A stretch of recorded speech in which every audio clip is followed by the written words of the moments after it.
And good morning. This is Forging the Falcons. I'm your host, Scott Kennedy, with my co-host, Nick Kendall. We are coming to you coast to coast. I am in just north of Atlanta, Georgia, in Johns Creek, formerly of Alpharetta.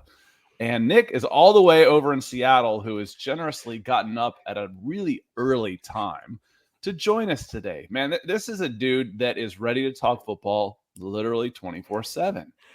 Literally, I think I do it in my sleep too. So I think the wife can attest to that. No, it's this is prepping me for hiking season out here in the Pacific Northwest. I'm a crazy person. I like to be the first person on the trailhead when at all possible. Don't want to deal with parking. Don't want to deal with having to fight people both directions sometimes. So I'll be at the trailhead before the sun's up. So this is an hour and a half, 2 hours later than I'll be getting up here, and some of the weekends coming up. So it's all good. And actually, the sun is starting to come up here. The days are getting really long out here in Seattle. Yeah, when I've traveled to Seattle and you try and go to bed and it feels like it's about midnight your time and the sun's still shining through the windows. I'm like, what is going on? It's a little strange. The strange thing for you would probably be here in Atlanta. We are on the very edge of the East Coast Central Time Zone. And depending on how the time changes, I still haven't figured out which way it is, but it can get dark at like 4:30. Yeah. Where especially when I was in college at Auburn, it was right on Central. So in the winter, it was dark at 4:30 because it was only a few miles west. So this is sleeping in for you. So I don't feel so bad. Well, we got a lot we want to get to. First off, I want to say hello to a couple folks in the chat. Big Al coming in, saying good morning. Nothing better today than starting listening to Scott and Nick. Appreciate it, Big Al. Glad you're joining us. And Falling Sloth is back. Welcome. Appreciate you being here today. Any questions? We'll get them going. The Facebook folks should start ramping up in here pretty soon. That page, I think it's around 10,000 now. So give it a share and give it likes, because Facebook likes to kind of restrict its access. So the more you like and share, the more folks we can bring in and keep the conversation going. Couple things I wanted to get into today. Couple personnel moves, Nick, of some guys I know you're familiar with, either from college and or from AFC West. The Atlanta Falcons signed a new inside linebacker, Nick Kwietkowski. I looked it up, and it says put the emphasis on the cow. So cow is in pow. Kwietkowski, about 245 pounds. Again, this is following a similar MO that I've seen. This is a third different linebacker that's come in through free agency or the draft for the Falcons after Foye left at about 220 pounds. Each one of these guys is over 240 pounds. Rashaan Evans, Troy Anderson, and now Nick Kwietkowski. What can you tell us about him, and does he have a chance of being a contributor for the Falcons this year? He's been a borderline starter for the past few years. Signed a really good contract, actually, 2-3 free agencies ago with the Las Vegas Raiders, then the Oakland Raiders, I guess. And a reason that did a little bit of work on him is because all the Vic Fangio connections. He was the linebacker under Vic Fangio, and the guy who I believe came in and started when Roquan Smith was dealing with an injury and played pretty well, good enough to get himself a look and get himself a contract with the Raiders. So been a fine player. I mean, obviously, if he's still available, his star has fallen a tad, but still that can be said for most linebackers, except for a couple of the guys like Foye, who signs a huge contract with the Jaguars. But other than that, it feels like linebackers can be had on the cheap. Yeah, big, fast, and can cover and tackle will always play in the NFL. It's just those kind of guys are exceedingly rare. I know we kind of gave in Broncos country, gave George Payton a hard time talking about trying to find, it's harder to find a franchise cornerback than it is a franchise quarterback. Maybe a little bit out of context there, but you get the gist. That goes true for linebacker as well. I mean, how many actual franchise linebackers are there right now? Fred Warner, Darius Leonard, Micah Parsons. I wouldn't even say Devin White, really, given his struggles in coverage. I mean, so it's tough out there, but also it's not the most impactful position in the world. You can get by with okay players. So this is Nick Kwietkowski. Don't think I nailed it. Kwiat. I looked it up on his pro reference page, and it's so messed up that it actually has, or so different from like Kennedy, that it actually has a pronunciation guide there, and it's Kwietkowski. Kwietkowski. And I believe he also played at West Virginia for college as well. I remember that's where I feel like I watched him. and played in that That's right. interesting 3-3-5 defense that they run there and out there in Morgantown. So he's been a solid linebacker. I think he's definitely got a chance to start, and I think he is. Like you mentioned here, Falcons are starting to get a little bit bigger, heavier in the pants at the linebacker position. And this to me says in order to play less linebackers, you need a little bit more weight and length at the linebacker position. So that's what it says to me. Yeah. And you mentioned he played with the Raiders. He was a draft pick of the Chicago Bears. Obviously, if you've been following the Falcons off-season moves for the last 18 months, it seems everybody has come from the Bears. I don't remember his name, but they've got an assistant general manager in the front office now that came from the Bears, and it seems like everybody has a Chicago Bears connection. Mark Turner coming in on YouTube. Welcome, Mark. And he says, worried about the O-line. Yes, as you should be. Yeah. There have not been significant upgrades along arguably the worst offensive line in the NFL. That is scary. We're banking on Jalen Mayfield making a big step up at left guard or someone else pushing him. Can Drew Dahlman be that guy? Will he come in and push at center? He was a 4th-round draft pick last year, and I think Mayfield was top of the 3rd last year. And then Caleb McGarry at right tackle is still a problem. So they brought in a couple guys that can provide some competition, but there's nobody there that screams, oh yeah, this has been fixed, or at least on paper where you go, this position's been fixed. So what we're going to do, Mark, and everybody come in, we're going to go through the schedule, because last time we were here was Wednesday, and the schedule was released last Thursday with some very creative different ways that the teams handled the schedule release, but we haven't seen y'all in time to talk about the schedule. Now, before we get into the schedule, Nick, I want to talk a couple of things. One, I want to preface all of this because I went through the USA Today guys, the wire crew, the Falcons wire crew, and they did it. They did a season prediction.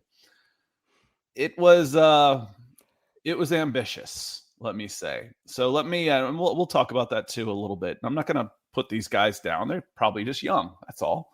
But we'll go through this, and I want to preface this by saying that the Falcons fell to 31 on the ESPN Power Rankings. So they're 31st out of 32 teams. There's not much farther to fall. I think Houston was probably 32. So when we go through this, and I think Vegas had the Falcons favored in 2 of the 17 games that were on there. So we'll go through the schedule and talk a little bit, and we'll hit them pretty quickly. But before we hit that real quick, and good morning, James. He says, good morning, Nick and Scott. We're my Facebook folks. I know you're here watching, so come on in and say hey. Just come on in and say hello. Facebook, I think, has been a little squirrely lately. They like to take your money to build your page and then, donate, and then say, oh, we want more money to actually reach them. And EJ coming in said, good morning, Nick and Scott. Let's talk some football. Real quick before we get into that, PFF came up with a good list of the top 25 players under 25 years old. And they literally meant under 25, not 25 and under, but under 25 at the beginning of the season. The Falcons were one of 5 teams that had 2 players on the list. And then there were 2 teams that had 3 players. The Cowboys and the Buccaneers each had 3 players. Probably shouldn't be real hard for you to figure out who the 2 players that were on the list, Nick. Yep. No, Terrell and Pitts. Yeah, pretty simple. Terrell was actually top 10. Wow. Which again, I was like, I'm wondering, how far are we gonna have to get down before we find AJ Terrell? We didn't have to go very far, and I thought that was probably about right. Pitts was a little bit farther down. I think for the most part, especially it was PFF doing this, they had AJ Terrell in the top 2 or 3 corners all season long. And I think he's 23 years old, might turn 24 this year, but a building block of a franchise. And Kyle Pitts is still 21. So you're hoping that you can get another young receiver as building blocks with Drake London, who is also a younger guy. Like I said, in the day of holdbacks and double holdbacks, Calvin Ridley graduated at 20 years old. He started his freshman season. He turned 21 his freshman season in Alabama. Kyle Pitts was 20 years old when he started his first game as an Atlanta Falcon and turned 21 his first year as a pro. That matters, when you start seeing these type of things. That matters.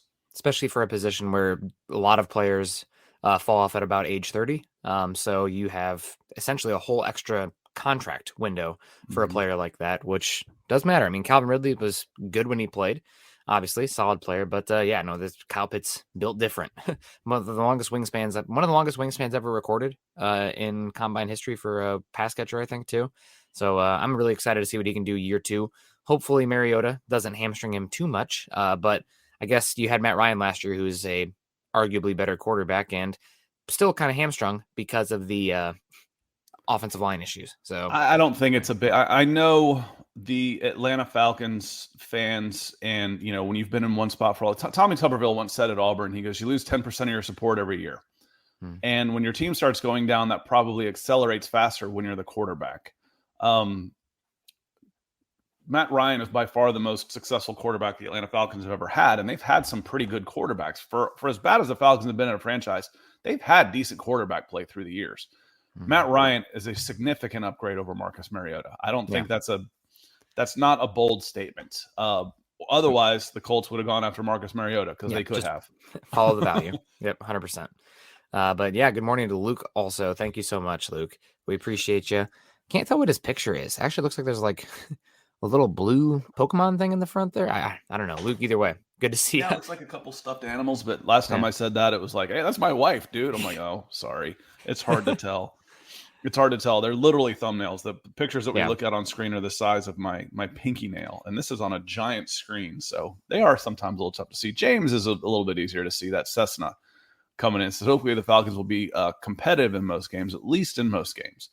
And I think they will be. They were last year. That was kind of their MO, was to grind the game down. But I want to get into the schedule, and I said, let me preface this by saying they were 31st on the ESPN Power Rankings. Pro Football Focus just did a tier of quarterbacks, of starting quarterbacks, and they put Marcus Mariota in the last tier of Tier E. Let's not get our hopes up. He's in there with, he's in there with Carson Wentz, Mitch Trubisky, and Sam Darnold. These are not starting, regular starting caliber quarterbacks. Though they did give Marcus Mariota a little bit more love. So Mariota remains a consistent starting option, but has not played more than 1,000 snaps in a season since 2017. Trubisky and Darnold are not viable starting options. Those are the players that we're talking about. Now, Nick, you wanted to talk about efficiency at one point. So there's a metric out there that basically says how many games based on your play should you have won, or were realistic that you did win. So the Falcons were 7-10 last year, but they were 7-2 in one. And I always want to say one score games, and that there's a lot of variance in there. So those one bounce here or there can go either way, and it could flip to 2-7. And if they were 2-7 in one score games last year, they would have been 2-15. So their expected wins last year was what? I know you know this because this is the kind of thing that you dig. Yeah, the Falcons last year were 28th in the league in the statistic. It's called Pythagorean wins. They use the point differential and one score games to determine that. And what did the Falcons finish with? 7 wins? They were 7-10. 7? The Pythagorean wins had them expected at 4.7 wins, which was bottom 5 in the league last year, only to be outdone by the Giants, the Texans, the Jets, and the Jags. So, that's a Pythagorean wins typically are a pretty good indicator of the year prior. People say, "Oh, we did this well last year. We're going to be that much better this year. We improved the roster." You might improve the roster, but football can be a real rude son of a gun, and variance can flip it the other way. It's one reason I am lower on the Raiders. Raiders last year, what they win, like 10 games? Their Pythagorean wins was 6.8. That's a team that was crazy point differential. So they overachieved, which can usually mean you got a couple bounces. You got some luck with injuries. Good coaching. Your coaches made better decisions. All good things. Don't get me wrong. Special teams. As far as getting better, did the Falcons get better this offseason? Hamstrung by the cap. I love their draft. Don't get me wrong. Yeah. Aside from, again, I wasn't a huge proponent of taking a wide receiver at 8. I would have rather have gotten I would have gone Kyle Hamilton 8. So we'll see how that plays out. I will not change my mind. If Kyle Hamilton busts and Drake London ends up a multi-time Pro Bowler, I will eat it. I will take it. I don't mind. I'm in the business of of making predictions. When you make predictions, you're going to be wrong. But did the roster actually get better this year? Quarterback downgrade. You can make all the argument. You can do all the mental gymnastics in the world that you want to, that Marcus Mariota is a better fit. He's more mobile, blah, blah, blah. Matt Ryan was a 4-time Pro Bowler who carried the team the last 4 years to not being god-awful.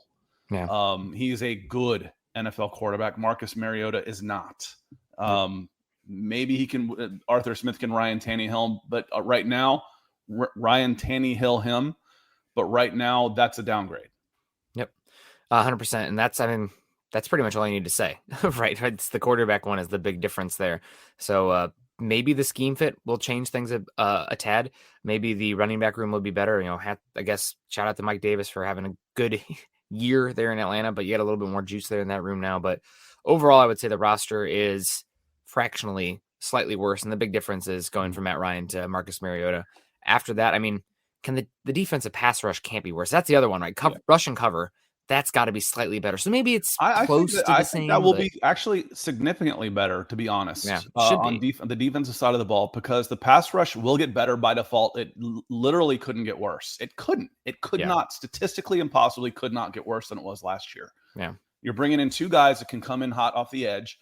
And the one true upgrade that I'm absolutely positive about is Casey Hayward. At corner is a significant upgrade over Fabian Monroe. That one's done and dusted. Significant upgrade. Where you lost a little bit, are you going to be better at inside linebacker replacing the NFL's leading tackler? That's a stretch. Foye was pretty good. He got a big contract for a reason. Yeah. Are you going to be better at receiver? Yeah. Russell Gage got a nice contract from the Buccaneers, but the combination of Drake London, Braylon Edwards, Geronimo Allison, who just was signed. Those guys they're all big dudes. Mm-hmm. They should help you be better at the wide receiver position. The problem is going back is the offensive line there's no improvement there. And the offensive line was awful last year. Just horrendous. Yeah. That's a scare. That's a big scare. Yeah, and you would hope that the draft picks you took last year would have some improvement. Matt Hennessy entering year 3, that's typically a big jumping off point for the center position. And you have Dahlman and Mayfield, who should be better year 2 than year 1 as well as options. Lindstrom's as solid as it gets, probably one of the most underrated players in all of football. If you're asking me, the guard position doesn't get much love, but he's very good. And Matthews is a steady Eddie. So I think the offensive line, it might be just slightly better just due to upgrades. And obviously you're one injury away from it completely going into the tank, but should be slightly better. And the other one here is Mariota's athleticism, mobility should help that line a tad as well.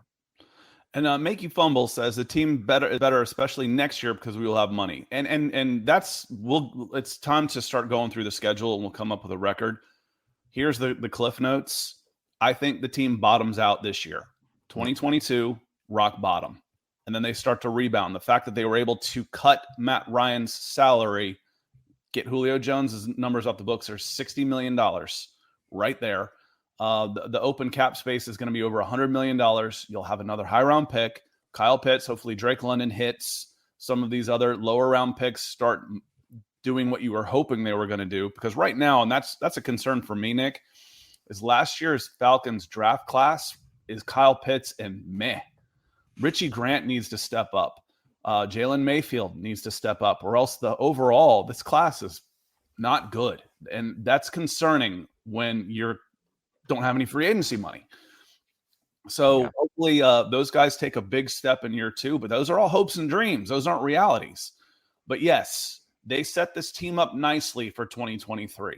So let's get into it, Nick. Let's get into 2022 here. Let me bring up the Falcons schedule.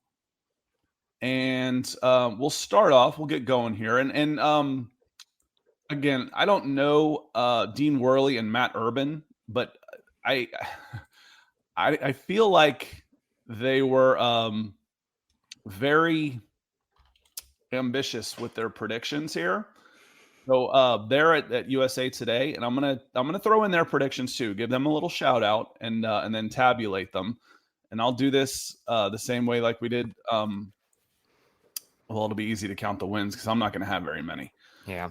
And just to get into it real quick, we have the year to year. I think it is Warren Sharp does a lot of data analytics for football.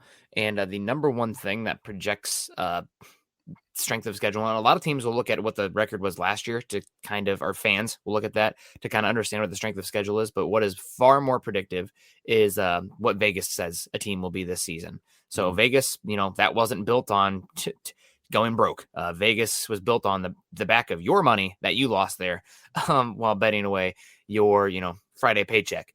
And Vegas right now has the Falcons tied for the worst win total next season in all of football, with the Houston Texans at 4.5 in a 17-game schedule. No team is worse. Falcons are tied for dead last. The other teams that are kind of close, but not there. So Falcons at 4.5. You had the we just said the Texans at 4.5. The Seahawks are at 5.5. The Jets are at 5.5. The Panthers are at 5.5.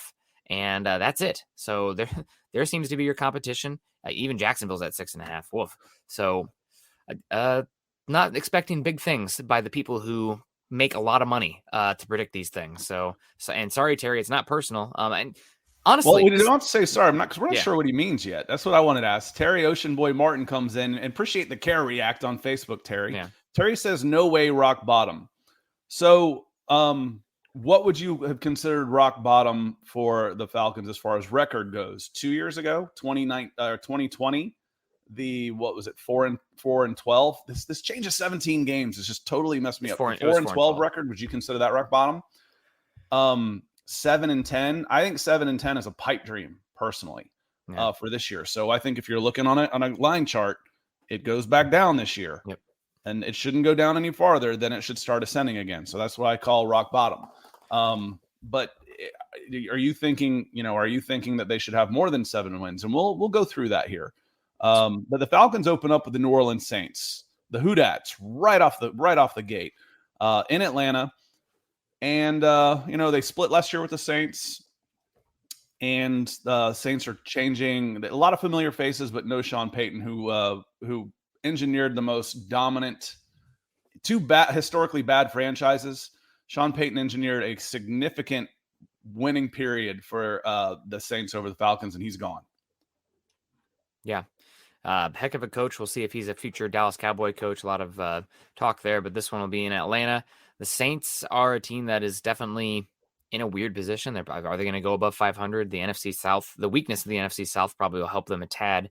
But Jameis Winston was playing pretty well last year before he got injured. The thing that stands out for me about the Saints offensive line and the defense in general, I think I am a giant Cam Jordan fan. He's one of the better players in football at his position. Cam Jordan. I always get Cam Jordan and Jordan Cameron mixed up. He was a tight end for the Dolphins for a number of years. But Cam Jordan coming out of Cal. They also have a really good secondary. Marshawn Lattimore is probably one of the top 3 cornerbacks in football. They can get after the passer as well. I mean, they blanked Tom Brady last year, right? They went to Tampa Bay and shut them out. So this is still a really good defense in New Orleans. How good will the offense be? We'll find out. But I think this is a game that the Saints will probably win. And I think Vegas already has the line projections out for the first 2 weeks of the year, and I think the Saints were about 6-point favorites in Atlanta. Wow, I'm picking the Saints here. That for all the reasons you just said, the Saints personnel is better. They're better in the trenches. Their quarterback, for whatever we happen to say about Jameis Winston, I did an article last year. Jameis Winston has a better career, and this is in Tampa, not even in New Orleans. Has a better career quarterback rating against the Falcons than like Tom Brady and Aaron Rodgers and Patrick Mahomes do for their career. So he plays like those guys when he plays against the Falcons. So Saints for me. The 2 USA Today guys both predicted wins. So moving on, the next week at Los Angeles Rams. This one shouldn't take long. Super Bowl champs on the road, loss. Yep. Yeah, Rams are a good team. I think you mentioned Vegas. I think of all of the Vegas spreads, this is the biggest spread in football right now. Ooh, even bigger than at Tampa Bay.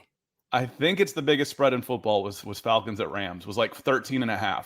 Okay, they probably don't have the Tampa Bay game out yet as well. And I was mistaken. Last year at the end, it was 6 points for the Saints. The last time they played, it's 3.5 for this week 1 matchup. So I just want to make sure I'm factually correct. The schedule makers didn't do the Falcons much favor because then they travel to Seattle. So back-to-back West Coast trips, that's a lot of time in an airplane. Yeah. Well, they probably just stay over there, see them right? going to Seattle and getting that win. The real question here, Scott, is are you making the trek? No. No. All right, fine. No, I don't go down. No live show, guys. I don't go down to Mercedes-Benz Stadium for the game. I watch all the games, but I like to be able to watch multiple games. And if you commit to going to a football game, you're committing your day. So between my kids and all their sports and the fact that I'm watching multiple games through the day, I don't go to games. I quit doing that a long time ago. When I could sit down on my big screen TV that I could get a big screen TV every week for the cost of the games, and I can watch 5 or 6 games, I don't go to one. I need to see too much of it. Scott's just letting me down really easy here. He doesn't want to say hello in Seattle, but that's fair. This is a game that actually I think the Falcons have a good chance to win. If it was at Atlanta, I'd give it to them. But with this matchup, man, I don't know. I have a hard time with this one. I'll give it to the Falcons. Okay, I'm not keeping track, so you keep track of your wins. The road game, back-to-back road games are licking their chops after getting their tails handed to them by the Rams. It's an 0-3 start. Yep. It's an 0-3 start for me. If this was at home, I would pick the Falcons. But I think the West Coast trip to Seattle is the difference for me. And Todd says the Falcons have been in a rebuild for the last 4 years. They haven't, though. That's the problem. Is Dimitroff thought he was going to make one last chance and put all that big money, front loaded all those contracts to the players and just killed the team with a salary cap. And Jeremy says, good morning. I'm in for the long forge. Yeah, me too. Buenos dias. All good. Hey, Dave. Terry comes in. This is a long one. So this year's team is already an upgrade from last year's roster. They're doing an amazing job bringing in talent and evaluating coaching. These guys are rebuilding, retooling. These things take 2 or 3 years. Yes, they do. No doubt. But they're getting things up to win now, and are going to shock a lot of people this season. No way they're picking top 10 in the NFL draft. Hey, I love your enthusiasm. I do. I love your enthusiasm. I think my evaluation of this roster, where it stands right now, isn't as rosy as yours. I think they got a really bad roster with 8 legit NFL players on it, plus NFL players on it. And I thought they did an absolutely fantastic job to win 7 games last year. Yeah. But we'll go through it a little bit. I'm at 0-3. Liquor with Lenore says ATL in the house. Well, good morning. Good morning. LWL. So I'm 0-3. Browns week 4 at home. I mean, is this going to be Deshaun Watson or is it going to be Baker Mayfield? Because that really could make a difference here. I mean, doesn't matter. Doesn't matter for you. Browns are better. The Browns are better in the trenches. I watch them bully teams all over the place. They're stronger in the trenches, better running game. They underachieved last year to go 8-9. Yep.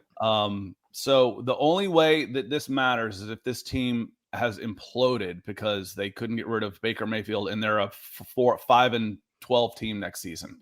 Yeah. But they should be competing for the playoffs again. And the Browns are going to come in and make Atlanta 0-4. And let's put Marcus Mariota watch here just for his health, because Myles Garrett probably lining up a lot over Caleb McGarry. Oh, no. Man, Myles Garrett is unbelievable. I mean, that's a game changer right there. Forget all these matchups, whatever. You just say Myles Garrett on Caleb McGarry. Okay, well, this one's over. There's a couple of strip sacks, a shutout, and Mariota running for his life. Do you protect Desmond Ridder at this point? But the Browns are a better team. Yeah. Again, they're probably middle of the pack in power rankings, and they're probably favored by 2.5 by Vegas right now going in. So I'm at 0-4. 1-3, baby. Next week at Tampa Bay Buccaneers. No, this one's will be bad. Yeah, let's not a lot of analysis here. Tampa Bay brought everybody back. They're probably, I would say they're right now my bet for the Super Bowl this upcoming season, just because the path of least resistance in the NFC and the NFC South as well. And Tom Brady, right? The Tom Brady effect. Is he going to retire? Wins the Super Bowl every other year. Probably going to be this one will be ugly. I'm at 0-5. San Francisco 49ers come to Atlanta week 6. the 49ers were a whisker away from they went to the Super Bowl last year. No, they lost. The Rams won. So, Rams won. Okay, yeah. I was like, but they were tight. That was a close game. They were a whisker away from the Super Bowl last year. They haven't gotten worse. And they're coming to Atlanta. Loss. I'll disagree a tad. I think they have gotten worse, specifically on the offensive line. I think Mack is coming off a significant injury. They lost Laken Tomlinson. They lost Tom Compton. Mike McGlinchey's had an injury as well. I'm actually pretty concerned about that the 49ers offensive line on the whole this season. Also, you have the whole Deebo Samuel turmoil. You have Jimmy Garoppolo, which sounds like the locker room wants him to play, but they traded up to go get Trey Lance. This is a team that I'm really interested in to see what happens with the 49ers. So a little bit like the Browns. They've got the potential to be a playoff team, or they've got the potential to just completely implode. Yeah, and I also think they overachieved last season. They weren't better than, on paper, they weren't better than the Cowboys. They beat them. Matchups make fights. They weren't better than the Buccaneers. I don't think they were better than the Rams or the Packers either, even though they beat the matchups makes fight. I understand. But they were better than, and they throttled the Atlanta Falcons. Yeah. They throttled them. And the pass rush is going to be a problem again against a weak offensive line and Caleb McGarry at right tackle. It's a problem. Nick Bosa. They beat the hell out of the Atlanta Falcons last year. This is a good team. So weeks, I'm 0-6. I'm 1-5. All right. At Cincinnati Bengals. Another team. Yeah, God. No. This team almost won the Super Bowl last year. You're going on the road, 8 hours up I-75 to Cincinnati. You're not winning there. I'm sorry. I mean, it's the NFL. Never say completely no, but things can happen. And also things happening with Mark coming in with $20. I know, it's going to perk up my spirits talking about this. And I honestly feel bad, but there's even my jaded, cynical, lifelong Atlanta sports fan self. I don't feel like these are unrealistic. Is there a game here where they've been favored? This isn't just being, you're a downer. This is, again, they've got predicted by Vegas to have the worst record in the NFL. Yep. So and Dean Worley has back-to-back wins over the 49ers and at Cincinnati. So, and Mark makes me feel better. Buying some coffee. So thank you, Mark, with the big orange super. Thank you so much, Mark. Big help to the show, man. Thank you so much. He says, good morning. Good morning to you, sir. Yeah, it's a tough schedule. Getting paired with the NFC West is definitely no favor. And the AFC North, I mean, the only way it would be worse is if it was the AFC West. So luckily you have two matchups against the Panthers coming up here. But Cincinnati, we talked about it last night on Building the Broncos. They're one of the 4 teams that received an A grade for their offseason. This is a team that maybe overachieved somewhat last year. They did beat the Chiefs twice, but I don't think if they played 100 games against an average opponent, the Chiefs. But they were a 10-7 team, and they got better. They're strong in the trenches, very good on offense across the board. Except their weakness goes against the Falcons' weakness. So their offensive line and pass protection won't be a problem. What will be a problem is trying to match up with all those skill players that they have for the Atlanta Falcons. Now, again, I said Casey Hayward's good. AJ Terrell is very good, but you still don't have any answers at safety. Unless Richie Grant steps up and makes a quantum leap, you're looking at journeyman at best level play at safety. Your defensive backs, Isaiah Oliver, hopefully he comes back and plays really well, and you're okay at the corner position. Yeah. But no pass rush. Your defensive line is still Grady Jarrett, and God help us. It's just when you're bad in the trenches, it's hard to beat anybody. Yep. Unless your quarterback's a god, but even then. So now we're on to the next week here, week 8 with the Carolina Panthers at Mercedes-Benz Stadium. I'm going to give them a W. I think this is a Falcons win. We got it, baby. And this is one where this is me being super cynical about it, but you are going to be competing with the Panthers for a quarterback this draft cycle. Mm-hmm. Every single win that you have against them, maybe long-term can be considered loss. And I know divisional rival, blah, blah, blah. But if that's the difference between picking the third quarterback off the board and the first quarterback, that can change your team projection trajectory for the next 15 years. So obviously at this point we're talking about it's better to have the win. We got to win. Yay. But Panthers are going to be competing for you up top there. And that would make me a little nervous. I'm hoping. I like Arthur Smith. I do, and I'm thinking he gets at least 3 years. And because this is going to be when you trade away your quarterback, you're saying, okay, it's not on the coach anymore. This year is a Culture it's year. a mulligan. It's a mulligan season. Don't lose the locker room. Liquor with Lenore says, we have a tough schedule. At the most, I see another 7-win season. It all depends on how these rookies play and if they can become starters. Having a multitude of rookies as starters is a bad recipe in the NFL for wins. That's not this is how we're going to win games. But however, this is how we can build for the future. Adeniji, Tycon Graham, they were starters last year on defense. They weren't very good. Ogundeji, I'm getting all my guys confused. They're all they were starters. They weren't good starters. You don't want them starting. So, Drake London's going to be an upgrade over Russell Gage. I do believe that. Russell Gage was a good pro, but he's a good 3. At worst, Drake London should be a 2, a top 2 guy as a wide receiver, as a rookie. They're better. Doesn't mean they're good. That doesn't mean they're plus NFL starters. Let's see here. So I'm at 1-7 through week 9. Then we get the Chargers, week 9. LA Chargers coming to, they get a long way to travel, but they will also be, there are also people talking about Super Bowl contenders. Yeah, the Chargers are really good on paper. We'll see how it plays out. I am a big believer that Justin Herbert is a ascending, transcending quarterback. Good morning to Keith Robbins as well coming in. Cute picture of the little tyke there. Congrats to you as well. And Alberto coming in as well saying, good morning, fellas. Good morning to you, Alberto. Hope you're having a good Wednesday. Happy hump day. But I'm definitely taking the Chargers on this one. Their defense last year, especially their defensive line outside of Joey Bosa, was atrocious. And they went out there and attacked it hard. Khalil Mack, Austin Johnson, Sebastian Joseph Day. That should help them significantly this season. They also went out and got J.C. Jackson, a number 1 cornerback for them. So this is a very good Chargers team. Also, you weren't as high on the pick, but Zion Johnson further solidifies the offensive line, which is a team that's coming off of. You thought the Falcons' offensive line was bad last year. The Chargers' offensive line in 2020, the year that Justin Herbert broke all the rookie passing records, was the worst I've ever seen. It was. I can't even explain how bad it was. So this is a team that's really good on paper. I think the Chargers are very dangerous, and they should go in and handle the Falcons. I'm Chargers. They're a better team, flat out. 1-9. Now we go to 10 at Carolina, week 10. I'm going to go Carolina in this one. I think you guys are going to split. I am too. I think you split with the Panthers. Yep. And again, we talked about it earlier. That might sting on the surface, but would you rather, take your medicine? We talked about it, when we first started the show. This Falcons team, not a lot of good young talents. They're kind of going the wrong direction.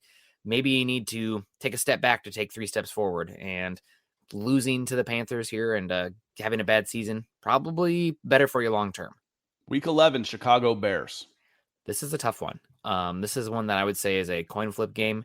I'm going to give it to the Falcons here. I am too, just because I think they can probably split these games with the Panthers and Bears. Yep. Home game, Bears at home. The Bears personnel moves have been questionable at best. It's like you draft your quarterback, you trade up to get him, and then you're not giving him any help. So I'm going to go with the Falcons on that one. So I got 2-9 after week 11. Week 12 at Washington. I think Washington's defense is going to be too much. Overall, they still have a very, very, very talented front and 7. And Carson Wentz is not, while we disparage Carson Wentz, I don't think he's going to be worse than Taylor Heineke. So I'm going to go with the Commanders here in this game. If it was at Atlanta, I might be a little bit more leaning towards the Falcons, but on the road, going to go with the Commanders. And they blew this one against the Commanders last year. This is one of those games. It's like, oh, they totally blew this game. I'm like, you really don't understand how bad this Falcons team is to even be in this game. Yeah, they lost one. They also won 7 games that they may not, shoulda, coulda, woulda. But this is one they kind of threw away last year. At Washington, I'm going with I'll go with the commies on this one as well. Steelers.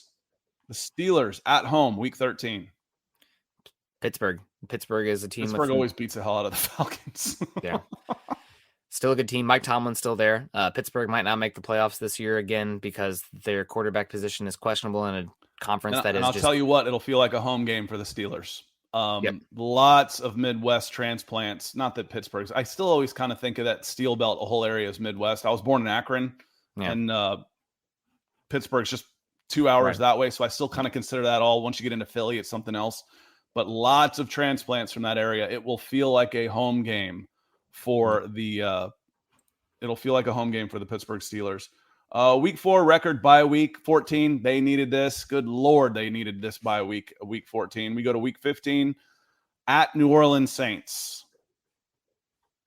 Falcons won here last year. Good morning, Christos. Yeah, I am going to go with the Saints here as well. Me too.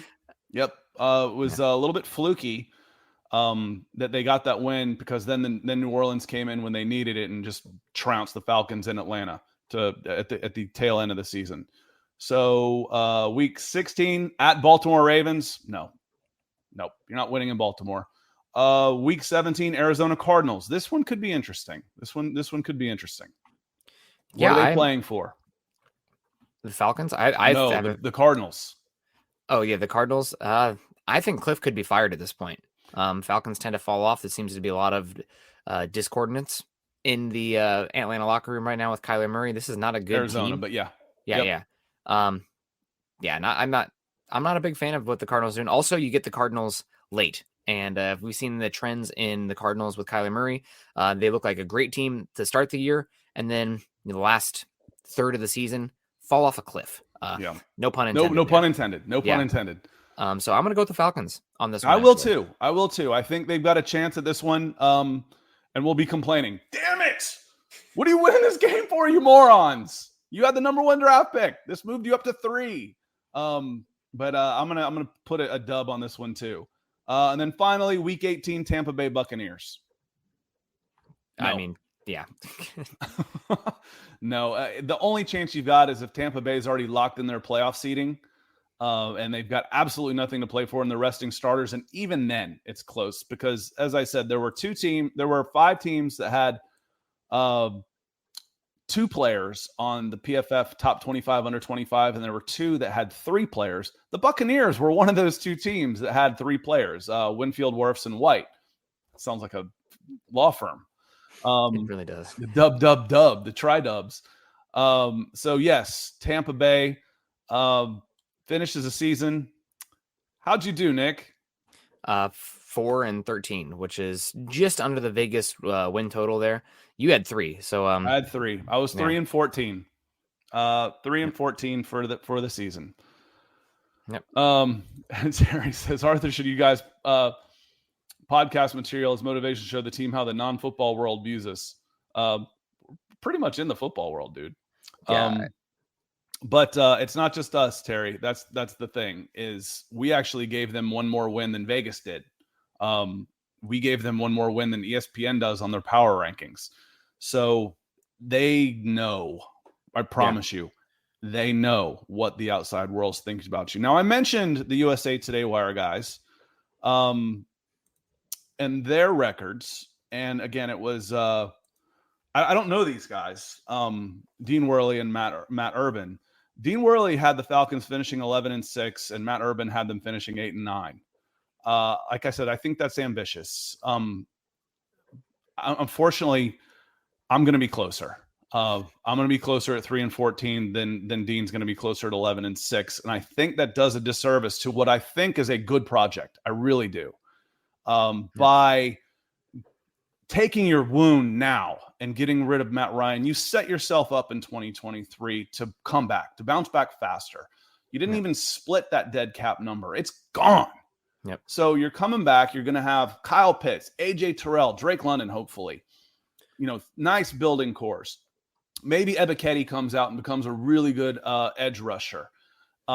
Maybe. But what is for sure is you could come out of next year with a top 3 pick, get your franchise quarterback. And what's definite is you're going to have about $125 million at least in salary cap money. So if Terry Fontenot has done a really good job of getting adequate players for nothing off the bargain bin. I would love to see him do that at $5 million a player. Go get plus players at $5 million a player and add 12 players next year. So I just think that's the 11-6. I don't want Terry. Be warned. Don't take this out on Arthur Smith and Terry Fontenot when they go 4-13, when they go 3-14. This roster is bad. It's bad.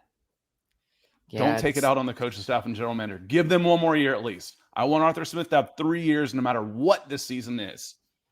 Yeah. I don't disagree with you at all. And Terry also saying, it's all love, guys. Listen, every time I get a chance, let's go Falcons. And we're pulling for the Falcons too, but I've said it, for a year now. I think this Falcons team is, it was a year away from being a year away from being a year away. And they accelerated that process to the bottom by moving on from Matt Ryan, taking all the dead cap that's going to come off next year, which is what you want. There's nothing worse. There's nothing worse than being in that pick range from, let's say, 8 to 16 perennially. You're not picking in the draft in an area where you can get yourself a franchise quarterback. That's where the Hawks were. For you old heads, the Atlanta Hawks were in the 80s when I was coming of age. The Atlanta Hawks were a 50-win second round out every year. They were good, but never good enough, never bad enough, never good enough to win it, never bad enough to get that transcendent player, to push them over the top. To get that next guy in the lottery that pushed him over the top. Have one bad season and get Tim Duncan next and put him next to David Robinson. Yep, 100%. Kyle Smith. Was Kyle Smith a good move? Roth, appreciate you coming in. Commanders fan here. Think you guys getting Kyle Smith was a good move. We'll appreciate that. Thank you. Who's Kyle Smith? I don't remember Kyle Smith. Kyle Smith for the Falcons. Vice president. He's a front office person. I think he's there we go. I'm like, what's he play? Is he a guard that I don't remember? But thank you. Thank you for that. I'm happy with the direction of the team.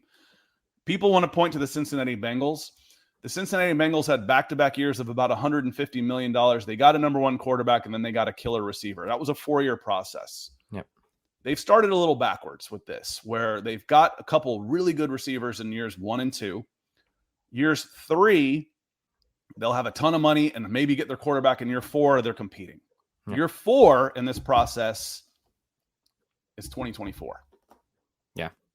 Okay. Yep. We've waited 50 years. We can wait 2 more, right? Yeah, absolutely. And there's a question here before we get on out, because I know you have to run here soon. Keith Robbins asking, what quarterbacks fits us better in next year's draft? Comment here above Christos. How bad is that one? Give me a time. 6:48. 48. There we go. Here we go, Keith. So what quarterback fits the Falcons? I want to add the caveat here first that a year ago right now, mock drafts were saying Spencer Rattler first off the board and Sam Howell second off the board. Where are they at now? Sam Howell falls to the 5th round, which great pick. Hello to our Commanders fan in here. I think in the 5th round, that's a great pick for a young quarterback with arm talent and some toughness and athleticism.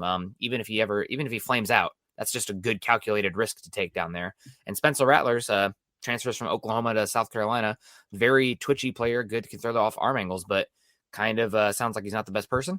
And also make some dumb decisions. And also not dumb decision coming in late though. That's okay, because we started earlier today. Ethan saying got him late. Hey everyone. Hey to you, Ethan. Hope you're well. Appreciate you and good morning.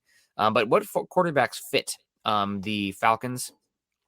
I really love CJ Stroud, but do you want a little bit more mobility and movement skills from the quarterback? That's Bryce Young, round peg, round hole. Yep. If Arthur Smith's going to be your guy and you have the mobility, even if he isn't, Bryce Young is arm talent. The only thing you would like to see is you'd like him to be a little bigger, but I'm okay with that. He's over 6 feet tall, runs really well, throws on the run very well. Bryce Young would be my guy. And I'll watch CJ Stroud more this fall to see where he fits, but I know Bryce Young fits. Yeah, you hit the nail on the head. Bryce Young, I wish he was a little bit bigger. Take the pounding there, but is what it is. And Ethan coming in with 25 euros. God bless you. At the closer. Sorry, I missed the show. Sending some Falcons love. Yeah, Ethan, it's all good. We appreciate you a heck of a lot. Thank you for joining us on here. And what was the prediction? Scott had him going 3-14. I had him going 4-13. So it's a tough schedule too. That's the thing. You didn't get much of a break. Yeah, it's a tough schedule. Your winnable games at home. Again, your Commanders.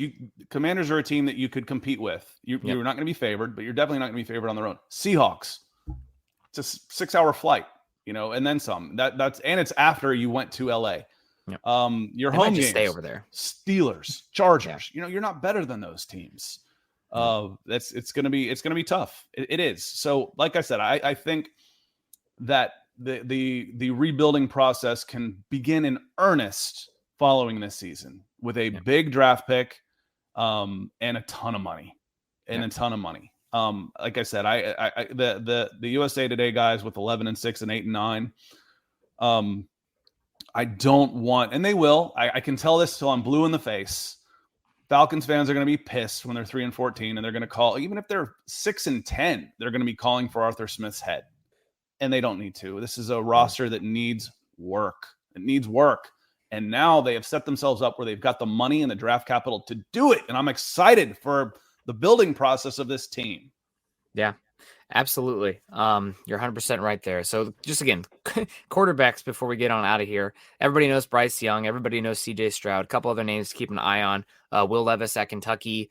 Tyler Van Dyke at Miami is another name to keep an eye on. And somebody out here near me that this is kind of a shot in the dark one, but Cameron Ward transferred from I think Houston Baptist to Washington State. And there's actually some buzz out here for him right now. It's like, oh, this guy's different, like the arm talent, the tools and whatnot. So keep an eye out for the Cougs this year with Ward as a very exciting young quarterback with a lot of talent as well. On that note, we've got to get out of here. And I want to tell you where I'm going. I'm going over to Mile High Huddle right now to help produce Kim Becker's new show, Becker's Broncos Bites, for breakfast. It starts in 5 minutes. So want to get out of here. Want to thank Nick for getting up early. We will probably move this. This show does not have a permanent home yet. It may move to Mondays. Is something that we might think about doing too. So make sure you are liking, subscribing, so you get those notifications, following us on Twitter at Nick Kendall MHH, at Scout Kennedy, so that you can you make sure when we move around, you're fully aware, because this show is so much better with you in it. So we appreciate you being here. Until next time, Nick and I will see you tomorrow morning on Broncos for Breakfast, but head on over to Mile High Huddle. And that's it. Oh, Chris is in. So let's say goodbye. Says we just traded a 5th round next year, so we don't have much draft capital. The draft capital is the big number one. When you're talking about a top 5 pick, that's what I mean. Not necessarily as many players. You'll be able to have the money to get veteran free agents at $1 million, $2 million to load your whole freaking roster with, instead of projected starters. On that note, we got to get out of here. Thanks for joining us, and we'll see you next time.